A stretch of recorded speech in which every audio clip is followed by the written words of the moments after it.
Haqqaqi butun hamd Allah'a layıqdır. As-salat ve seneler Peygamberimizge Muhammed sallallahu aleyhi ve sellem.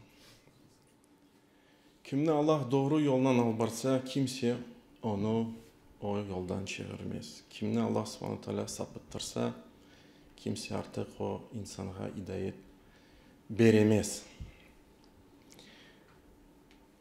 Вся хвала поистине принадлежит Аллаху, и лишь Его мы восхваляем, и лишь мы Его прославляем.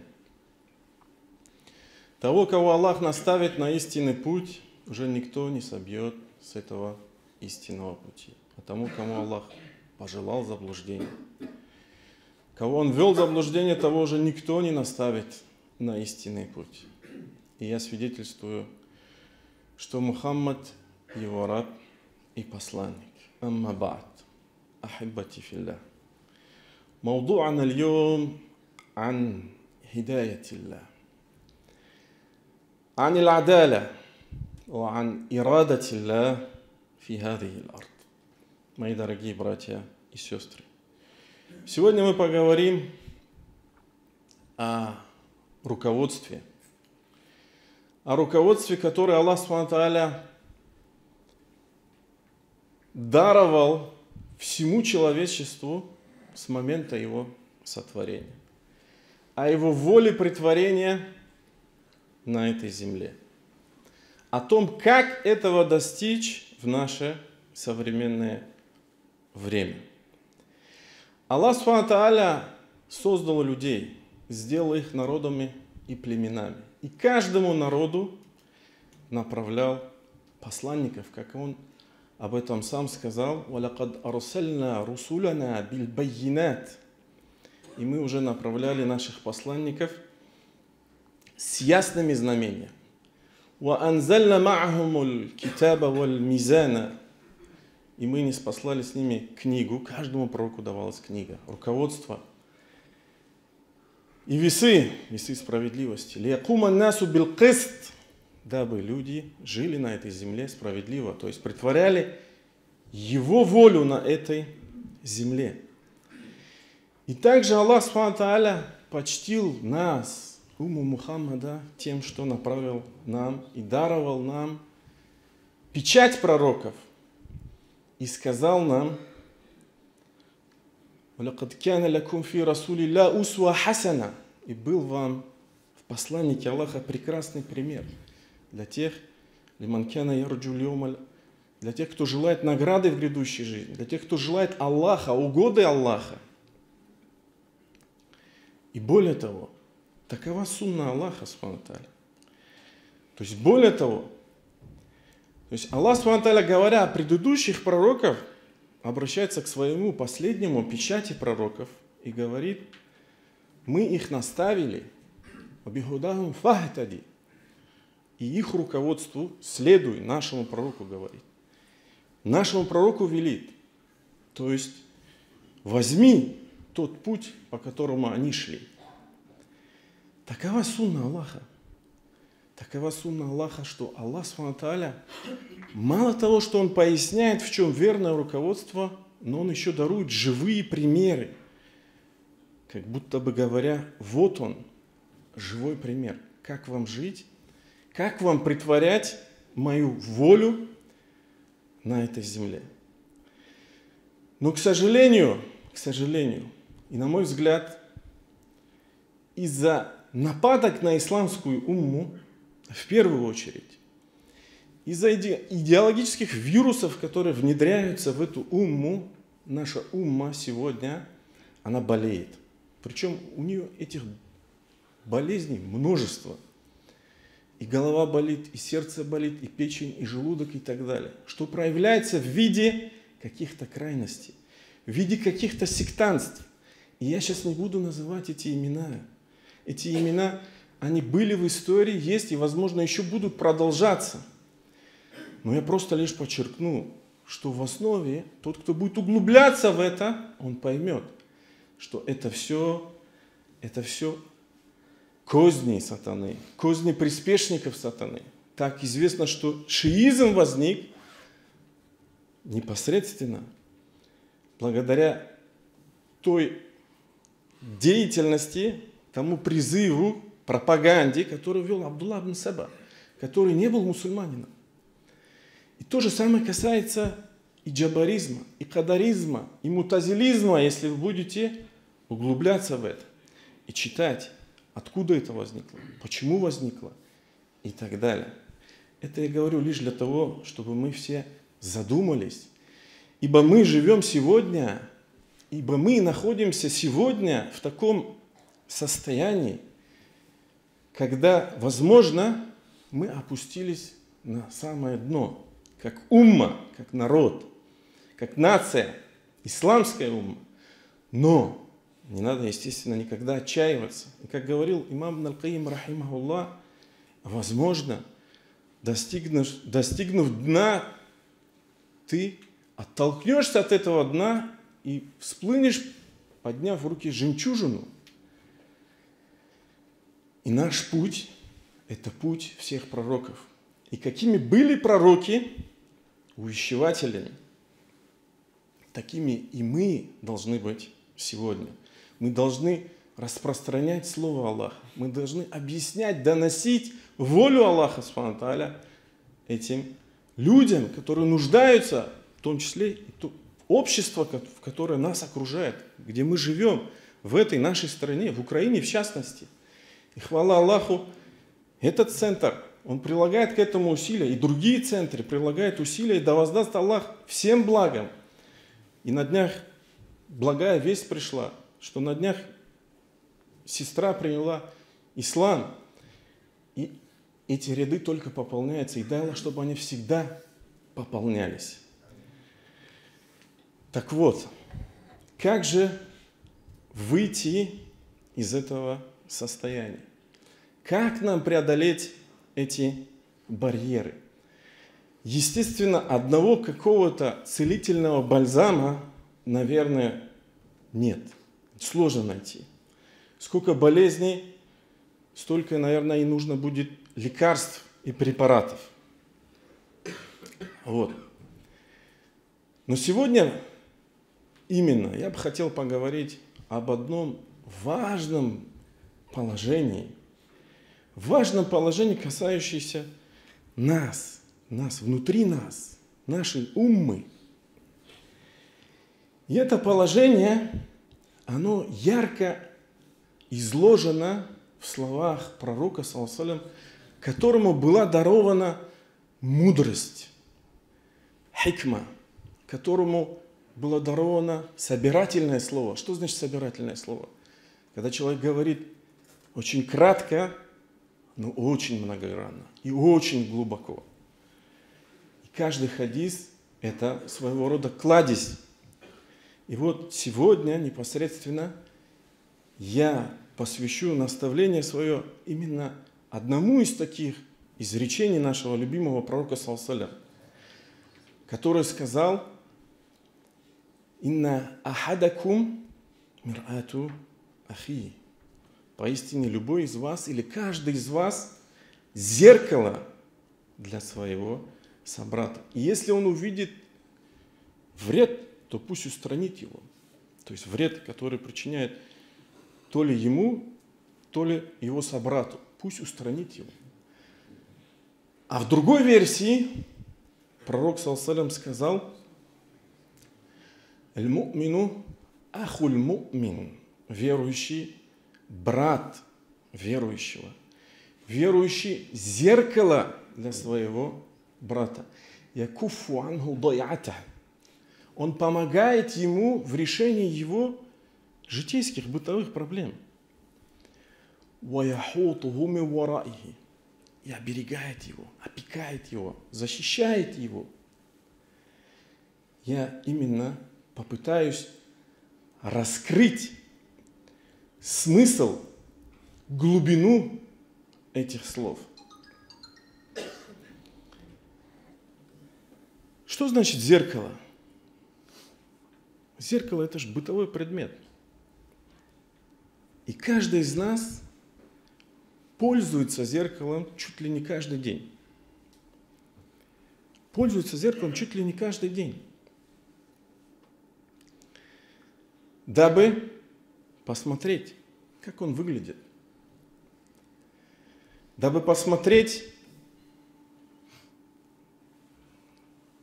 красиво ли он оделся, дабы посмотреть, оценить, нет ли там ничего там криво, да?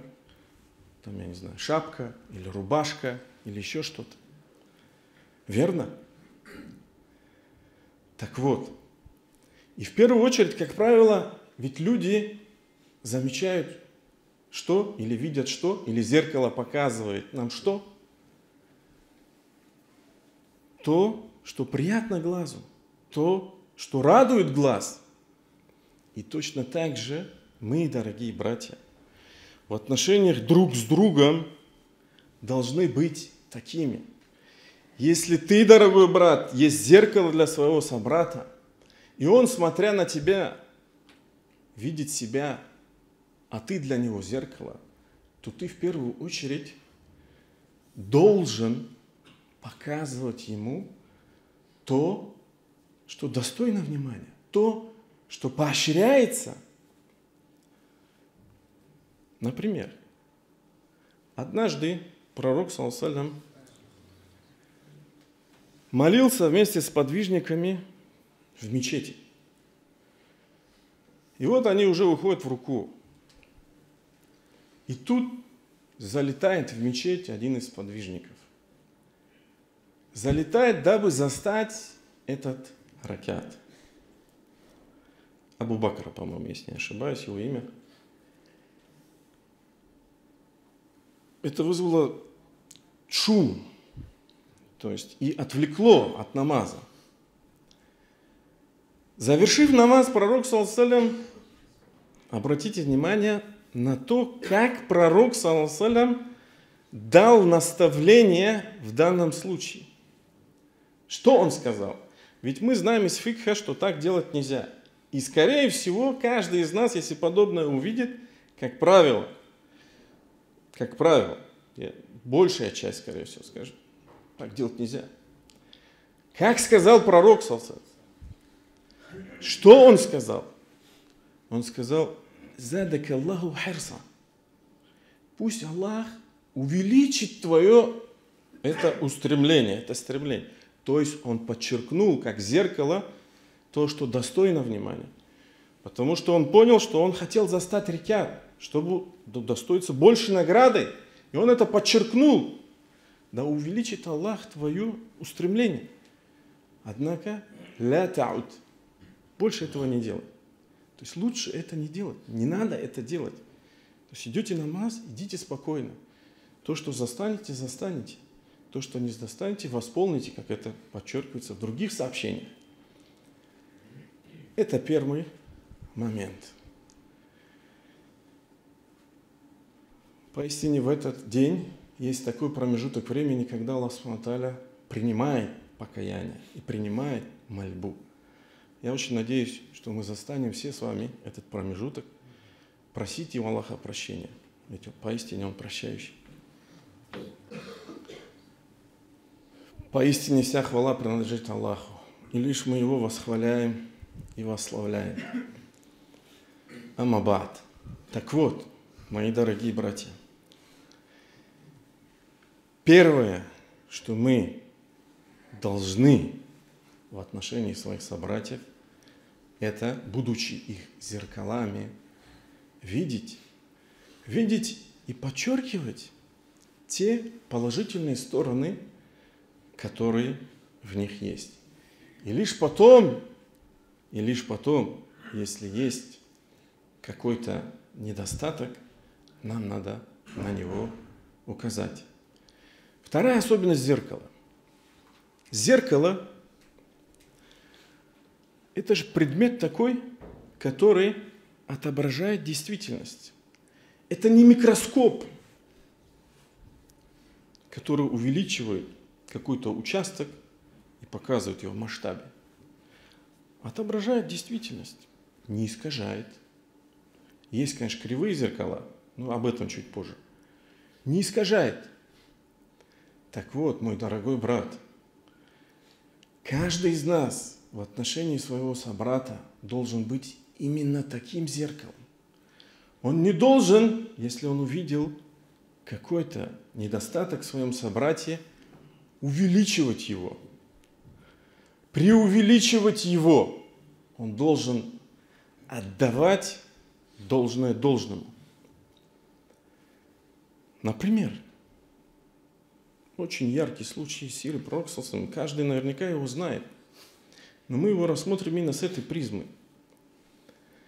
Хатиб ибн Аби Бальта, величайший сподвижник, тот, кто участвовал при Бедре.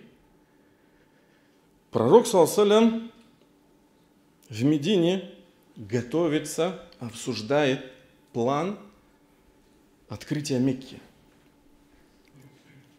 План входа в Мекку. И говорит своим сподвижникам, что это секретная, конфиденциальная информация. Ее не надо раскрывать, нельзя ее раскрывать.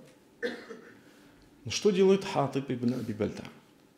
Он пишет письмо и отправляет его. Пишет письмо, в котором сообщает, что пророк саллаллаху собирается идти на Мекку. Сообщает курайшитам. Но Аллах с высоты 7 небес не спаслает откровение пророку саллаллаху и раскрывает это. И тогда пророк саллаллаху отправляет, согласно разным версиям хадисов, упоминаются разные имена, но в одной из версий упоминается Али ибн Абу Талиб. Отправляет, и Али ибн Абу Талиб нагоняет эту женщину, он отправил женщине это письмо, которое он говорит: у тебя есть письмо от Хатиба, отдай его нам. Она говорит: у меня нет никакого письма. Он говорит: либо ты отдашь, либо мы будем вынуждены прибегнуть к тому, чтобы ты разделась. И тогда она вытаскивает из волос это письмо, достает и отдает. Пророк, саллаллаху, после того, как привозит это письмо пророк, саллаллаху, говорит Хатибу: я Хатиб, о Хатиб, что тебя побудило это сделать?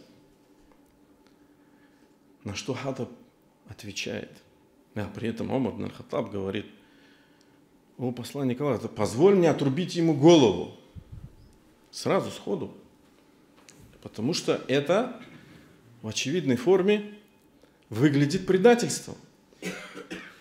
Но пророк, саллаллаху, мудрый пророк, саллаллаху, зная, кто это, зная достоинство тех, кто участвовал в битве при Бедре, во-первых, он выясняет причину. То есть он спрашивает: что тебя побудило это сделать?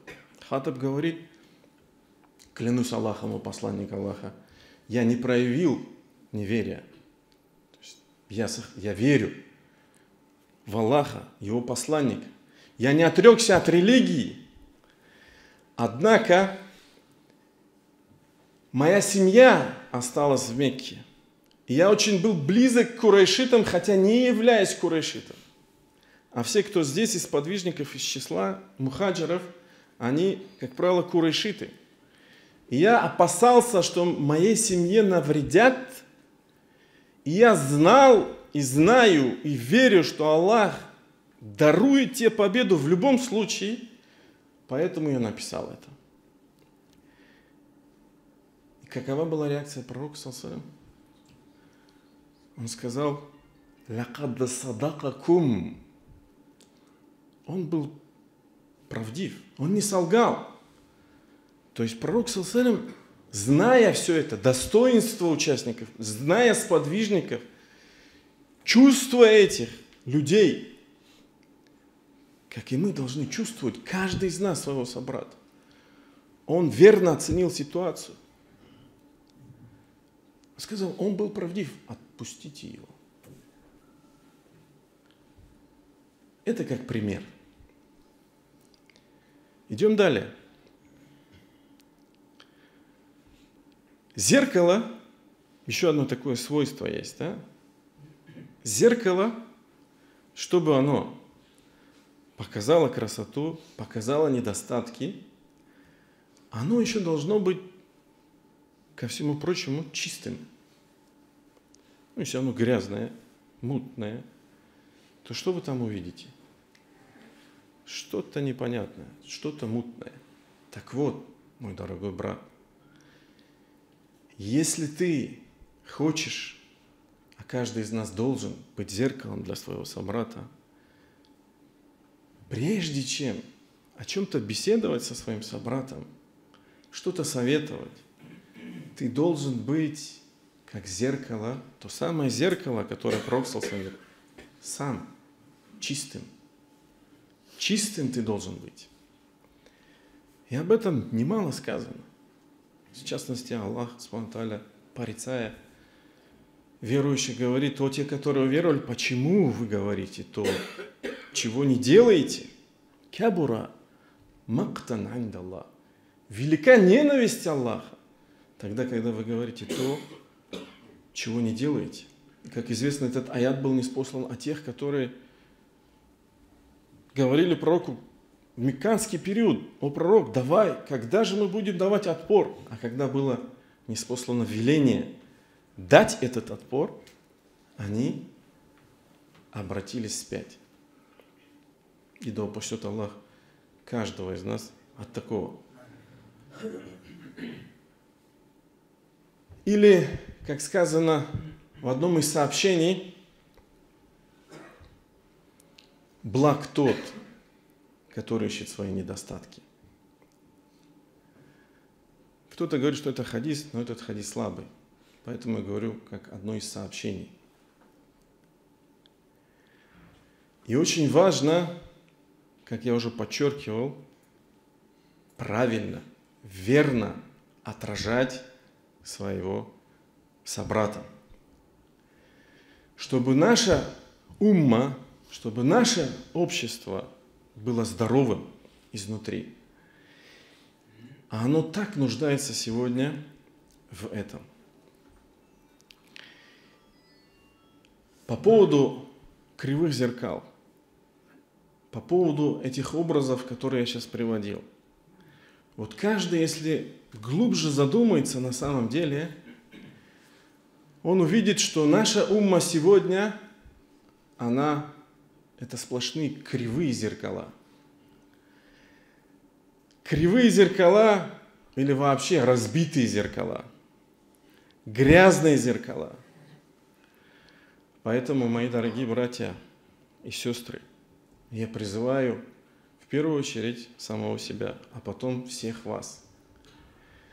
Давайте будем надлежащим примером нашему посланнику Мухаммаду ﷺ. Наша умма нуждается в этом, очень сильно нуждается в этом, поверьте. Когда-то наша умма, когда достигла высот, достигла величайших успехов, и за 50 лет распространился ислам, чуть ли не дошел до Франции, да, до Франции. Она, возможно, нуждалась в том, чтобы оберегать, защищать те достижения, те успехи, которые были достигнуты. И поэтому ученые очень сильно осуждали, в частности, феномены нововведений в исламе. И это есть, и это никто не отрицает. Но сегодня нечего защищать, понимаете, братья? Если у тебя есть сад, где ты поставил стены, и в этом саду все цветет, все прекрасно, ты защищаешь этот сад, оберегаешь его. Но сегодня этот сад враги ислама практически разрушили. Но им никогда не удастся это разрушить полностью, ибо Аллах Субхану ва Тааля исполнит свой свет в любом случае. Наша задача — взрастить этот сад заново.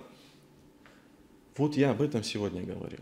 Надеюсь, иншаллах, я донес свою мысль вам. Ой, не да'ин фа амину.